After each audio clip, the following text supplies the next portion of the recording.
प्यारे बच्चों, इस वीडियो में हम देखेंगे कक्षा 10वीं की हिंदी। ये अध्याय 2 है जिसका नाम है 20 के दांत, जिनके लेखक हैं नलिन बिलोचन शर्मा। अगर आप इसके पहले का वीडियो नहीं देखे हैं तो इसी वीडियो के डिस्क्रिप्शन में उसका लिंक है, आप जाके उस वीडियो को देख सकते हैं। तो चलिए, इस अध्याय में हम पहले इसका सारांश समझेंगे, फिर इस अध्याय से जितने भी आपके परीक्षा की दृष्टि से महत्वपूर्ण प्रश्न बनते हैं वो हम देखने वाले हैं। तो वीडियो के अंत तक बने रहिएगा, प्रश्न के साथ उसका उत्तर भी जानेंगे।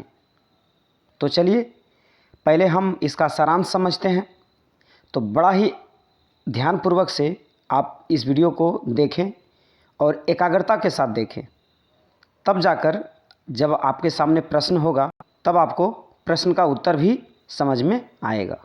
चलिए देखिए, कहा जा रहा है कि 20 के दांत कहानी में उच्च वर्ग और मध्य वर्ग के यथार्थ को दिखाया गया है।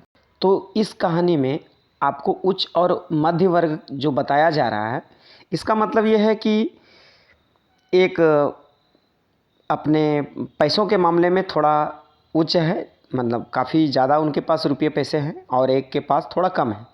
तो जिनके पास कम है वो हो गया मध्य वर्ग, है ना। तो उच्च और मध्य वर्ग के यथार्थ को दिखाया गया है। जो निर्धन वर्ग को हीन समझता है, यानी जो निर्धन लोग हैं उनको क्या समझता है, उच्च कैटेगरी के जो लोग हैं वो मध्यम वर्ग को हीन समझता है ना। तो बात शुरू होती है कि सेन साहब की फैक्ट्री के मालिक थे, है ना। सेन साहब नाम का एक आदमी था, उनके एक फैक्ट्री थे और उस फैक्ट्री के वह क्या थे, मालिक थे।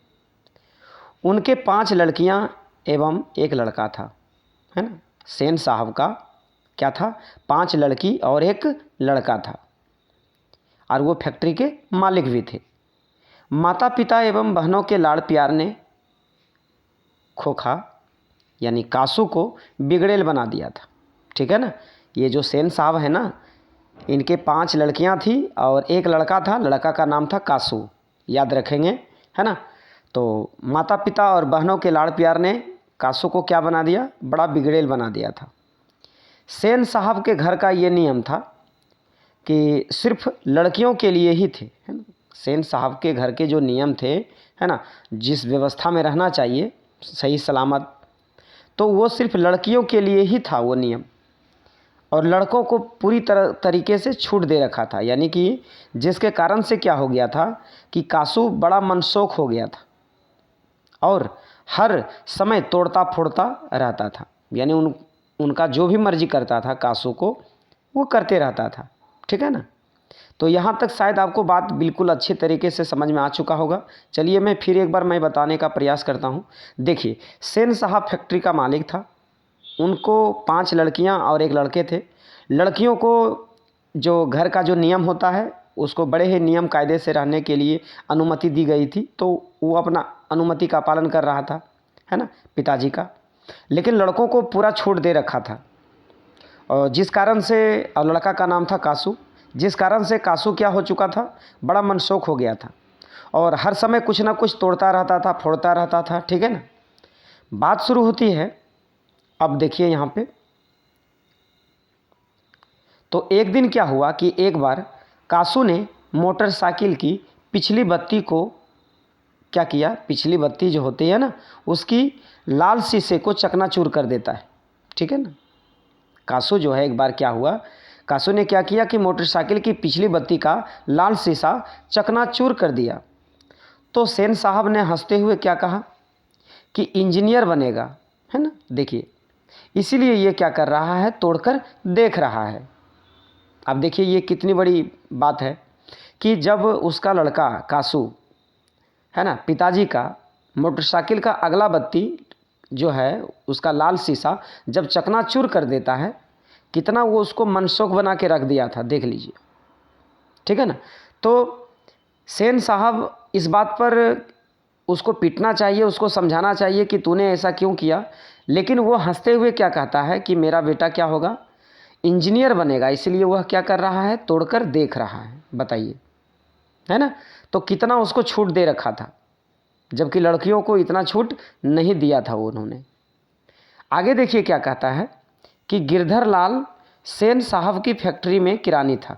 बात शुरू अब होती है ये कि गिरधर लाल जो है सो सेन साहब की फैक्ट्री में किरानी के रूप में काम करता था वो, है ना, गिरधर लाल, और सेन साहब फैक्ट्री का मालिक था। अब क्या हुआ कि वह अपने परिवार के साथ आउट हाउस में रहता था और उसका भी एक बेटा था जिसका नाम था मदन, ठीक है ना, और सेन साहब का बेटा का नाम था कासू और गिरधर लाल का बेटा का नाम है मदन। और गिरधर लाल कौन है? तो सेन साहब की फैक्ट्री में किरानी है, वो किरानी के रूप में उसके फैक्ट्री में काम करते हैं। तो गिरधर लाल जो है सो आउट हाउस में जहाँ पे वो काम करते थे, है ना, उसके कहीं दूर जगह पे एक अपना लेके रखा था रूम, वहीं पे वो लोग रहते थे, है ना। चलिए अब आगे कहता है कि एक दिन क्या हुआ कि मदन गाड़ी छू रहा था। मदन कौन है? मदन है गिरधर लाल जो उनके फैक्ट्री में जो किरानी थे, किरानी का लड़का। तो एक दिन मदन गाड़ी छू रहा था, है ना, तो ड्राइवर ने उसे धकेला, तो ड्राइवर ने उसे धकेल दिया और वह गिर पड़ा, ठीक है ना। एक दिन क्या हुआ कि मदन गाड़ी छू रहा था। किसका गाड़ी? सेन साहब का गाड़ी, ठीक है ना। मदन जो है सेन साहब का गाड़ी एक दिन क्या कर रहा था? छू रहा था। तो सेन साहब का जो ड्राइवर था उन्होंने क्या किया? मदन को धकेल दिया और मदन क्या हुआ? गिर पड़ा। गिरने के बाद क्या हुआ कि उसका असर जो है उसके मन पर पड़ा, मदन के मन पे उनका असर पड़ा। मतलब वो तुरंत उसकी जो दिमाग था बिल्कुल ख़राब हो गया, है ना। और उन्होंने उसी वक्त उन्होंने ये इन चीज़ों की उन्होंने तमन्ना कर लिया कि एक दिन तुमको भी मैं बता दूंगा, ऐसा कुछ, ठीक है। तो क्योंकि उसको गुस्सा आ गया कि भाई मैं तो सिर्फ आपका गाड़ी ही छू रहा था, है ना, कुछ तो किया नहीं, और ऐसे में तुम मुझे क्या किया? धकेल दिया। और जब वो गिरा तो उसके मन में गुस्सा पनपा और उसी गुस्से में आकर उन्होंने मन में संकल्प ले लिया कि एक दिन आने पे मैं तुझे बता दूंगा। इसी कारण से क्या हुआ कि जब मदन को कासू के साथ खेल में लड़ाई हुई तो वह कासू पर क्या हुआ? टूट पड़ा, बदला लेने के लिए, है ना। मन में तो वो चीज़ें बनी हुई थी पहले से, ठीक है ना। तो उसी का बदला लेने के लिए क्या किया? एक समय था जब वह कासू के साथ खेल रहा था, है ना। मदन जो है कासू के साथ, कासू कौन था? ये सेन साहब का लड़का, उनके साथ जब खेल खेल रहा था तो उसी खेल के दौरान में क्या हुआ? कुछ बातें ऐसी घटी जिनके कारण से कासू पे टूट पड़ा। कौन? मदन।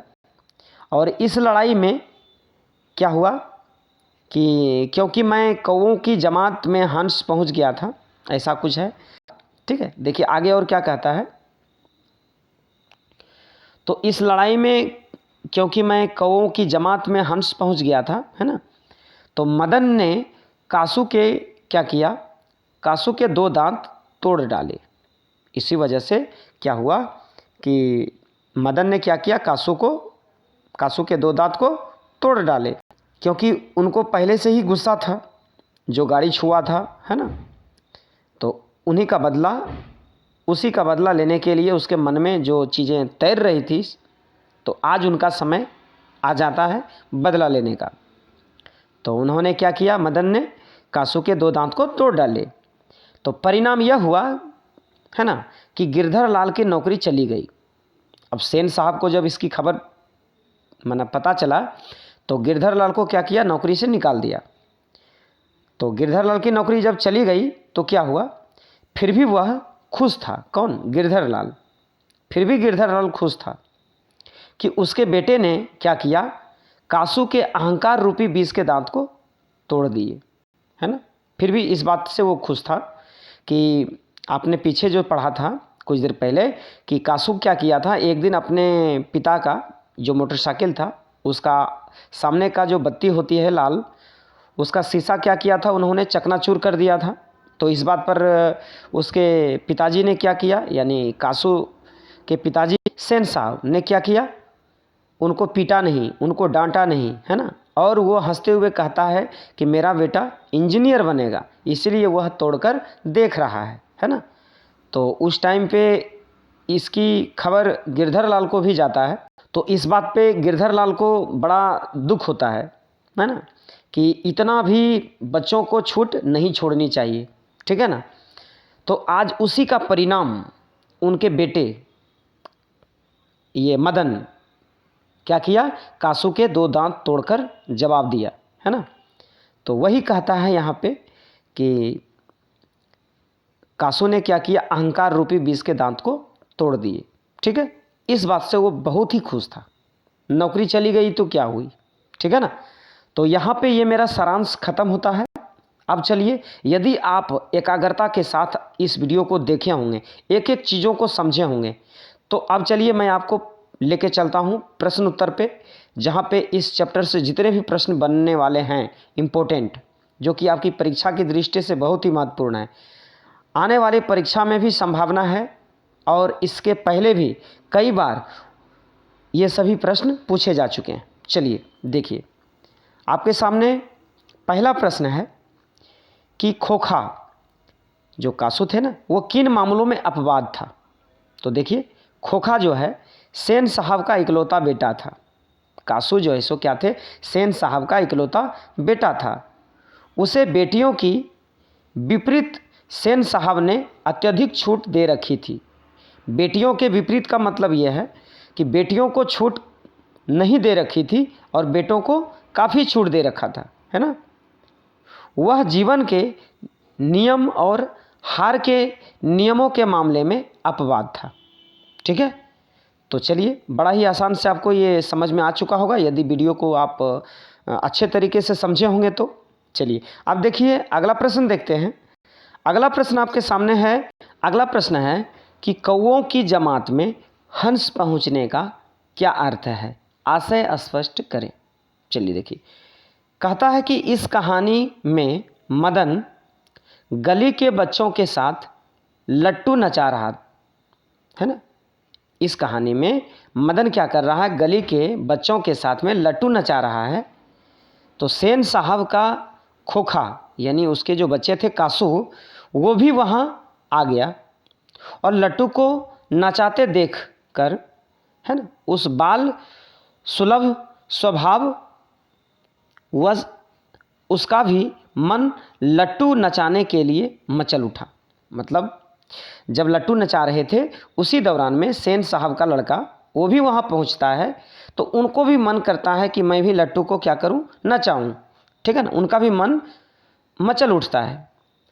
यहाँ नलिन विलोचन शर्मा ने, ये जो हमारे लेखक हैं इस चैप्टर का, उन्होंने खोखा को हंस और मदन एवं उनके मित्रों को कौवा के झुंड की अपेक्षा दी, है ना। इस चैप्टर के जो लेखक हैं नलिन विलोचन शर्मा, उन्होंने कासू को खोखा को क्या किया, हंस की उपाधि दिया, और मदन एवं वहाँ के जो भी और उनके मित्र थे उनको कौओं के झुंड की उपाधि दी, ठीक है ना, यानी उपमा दी। और लिखा कि हंस कौओं की जमात में शामिल होने के लिए ललक गया, है ना। कौओं की जमात किसको कह रहा है, यानी ये मदन और उनके मित्र को, है ना। तो उनके ही जमात में यानी उस झुंड में ये क्या हुआ, हंस किसको कहा जा रहा है, खोखा को यानी कासू को। वो क्या किए, उस कौओं की जमात में वो भी शामिल होने के लिए ललक गया। तो वही कहता है प्रश्न आपका कि कौओं की जमात में हंस पहुंचने का क्या अर्थ है, आशय स्पष्ट करें। तो बिल्कुल समझ में आपको आ चुका होगा, ठीक है। चलिए अब देखिए, अगला प्रश्न देखते हैं। अगला प्रश्न आपके सामने है कि सेन साहब, है ना, यहाँ पे देखिए 4 व्यक्तियों का नाम है, जो कि ये चैप्टर मेरा 4 व्यक्तियों के ही आधार पर रचना किया गया था। सेन साहब, मदन, कासू और गिरधर लाल, इन चारों का चरित्र चित्रण करें। देखिए, आपके एग्जाम में तो चारों का एक बार नहीं पूछा जाएगा, या इनमें से 2 पूछ ले, या तो फिर किसी एक के बारे में चरित्र चित्रण के बारे में पूछ लिया करे, ठीक है। तो देखिए, बारी बारी से आपको इसी उत्तर में चारों के बारे में चरित्र चित्रण बताया गया है। तो आपके एग्जाम में जो भी प्रश्न बनेंगे वो आप आसानी से आप हल कर लेंगे, ठीक है। चलिए देखिए, सबसे पहले हम सेन साहब का चरित्र चित्रण को समझते हैं। तो देखिए, यहाँ नंबर 1 लिखा हुआ है। आइए सेन साहब का चरित्र के बारे में जानें, ठीक है, कि सेन साहब एक सफ़ेद पोशाक के अंदर छिपे हुए, है ना, तक तुच्छ व्यक्ति हैं। वह लिंग आधारित भेदभाव करते हैं। जैसा कि आपने भी पढ़ा है ना कि लड़कियों के लिए अलग नियम था और लड़कों के लिए अलग। तो कहीं ना कहीं ये लिंग आधारित भेदभाव करते हैं। लड़कियों को बड़ा ही नियम कानून दायरे के अंदर में रहने का ये अपना नियम बना दिया था, जहाँ तक कि अपने लड़कों को बिल्कुल छूट छोड़ दिया था, है ना, मनसुख बना दिया था। बात आगे बढ़ती है कि अपनी 5 बेटियों के लिए तथा बेटा कासू के लिए अलग अलग नियम बनाए, अपने आप को दूसरे के सामने सब, ये तो अलग अलग नियम बनाए थे और सेन साहब दूसरों के सामने क्या अपना ये सफाई करता था, है ना। वही कह रहा है कि दूसरे के सामने सभ्य एवं सुशील दिखाते हैं, है ना, जबकि अपने अंदर ऊंच नीच की भावनाएं छिपाए हुए हैं। ठीक है ना। अब आइए दूसरा देखते हैं, मदन का चरित्र चित्रण। ठीक है, देखिए यहाँ से मदन का चरित्र चित्रण शुरू होता है कि मदन एक गरीब पिता का पुत्र है ना। मदन क्या है, एक गरीब पिता का पुत्र है। जैसा कि आपको पता है कि मदन के जो पिताजी हैं वो है गिरधर लाल, और गिरधर लाल जो है सो सेन साहब की फैक्ट्री में किरानी के रूप में काम करते थे, है ना। तो मदन एक गरीब पिता का पुत्र है किंतु स्वाभिमानी है ना। इसीलिए वह सेन साहब के ड्राइवर की और क्या करता है, झपटता है। इससे यह स्पष्ट है कि मदन क्या है, स्वाभिमानी है। और तीसरा आपके सामने है ना। अब कासू के चरित्र चित्रण कि कासू जो है उर्फ खोखा, देखिए कासू को ही खोखा के भी नाम से जान रहे थे हम लोग, है ना। तो कासू उर्फ खोखा ये जो है सेन साहब का इकलौता, है ना, दुलारा बेटा था, बड़ा ही दुलारा, है ना, जिसको कि बिल्कुल छोड़ दे रखा था। सेन साहब के अतिशय दुलारा, है ना, से वह क्या हुआ था, बिगड़ गया था, है ना, बिगड़ जाता है। वह अहंकारी बन जाता है। कौन, उसका लड़का कासू। इसमें चंचलता भी है, ठीक है ना। तो ये जो है सो आपका कासू का चरित्र चित्रण हुआ, उनके चरित्र के बारे में। अब आते हैं गिरधर का, है ना, गिरधर लाल जो थे उनका चरित्र चित्रण के बारे में समझते हैं। देखिए, आइए देखिए कि गिरधर लाल जो है वह आर्थिक रूप से कमज़ोर व्यक्ति है ना। वह ईमानदार तो हैं एवं वफादार कर्मचारी भी हैं, ठीक है ना। मालिक के गलत निर्णय को भी वह स्वीकार कर लेता है, ठीक है ना, क्योंकि वह क्या है, ईमानदार भी है और वफादार कर्मचारी भी है, बड़ा ही ईमानदार है, ठीक है। तो आपने देखा कि यहाँ पे सेन साहब, कासू, मदन और गिरधर लाल का चरित्र चित्रण। तो आपके परीक्षा में जो भी आए आप बड़े ही सरल भाषा में आप इसका उत्तर दे सकते हैं। चलिए, तो यहाँ पे ये वीडियो समाप्त होता है। अगर ये वीडियो आपको अच्छा लगा हो तो ज़रूर कमेंट कर बताएं, और जितना ज़्यादा से ज़्यादा हो सके आप अपने दोस्तों में शेयर करें, जिससे कि उन विद्यार्थियों तक भी इसका फ़ायदा मिल सके। तो चलिए, हम फिर मिलते हैं अगले वीडियो में। तब तक के लिए जय हिंद, जय भारत, वंदे मातरम।